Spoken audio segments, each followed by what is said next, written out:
तो दूसरी जानिब कराची में बारिशों के बाद सीवरेज का निजाम दरहम बरहम हो गया। गंदा पानी सड़कों पर आ गया है, कई फीट पानी जमा हो गया। पानी खड़ा होने से ट्रैफिक का निजाम भी दरहम बरहम हो गया है। शहरियों को शदीद मुश्किलात का सामना है। इसी पर बात करेंगे। एडिटर साउथ रेहान हाशमी हमारे साथ मौजूद है। रेहान हाशमी, बताइएगा, निकासी आपके लिए कुछ भी नहीं किया गया अब तक और शहरियों को किन मुश्किलात का सामना करना पड़ रहा है? देखिए, अगर कराची का नाम मसाइलिस्तान रख दिया जाए तो बेजाना होगा। पहले मक्खियों ने तंग किया, फिर डिग्गी का वार हुआ और सब तमाम चीजें जारी हैं और नए अजाब में मुब्तला हो गए शहरी।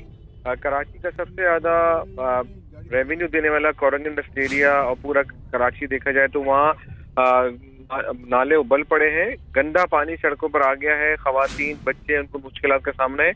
यही नहीं बल्कि दीगर इलाकों में ये सूरत आ रहे हैं। लेकिन सबसे अहम बात यह है कि इतने तमाम दावे बुलंद बातें की गई मेयर कराची की जानिब से, सिंध हुकूमत की जानिब से कि सफाई का इंतजाम किया जा रहा है, लेकिन ऐसा नहीं लगता कि कराची में सफाई नाम की कोई चीज़ हुई हो।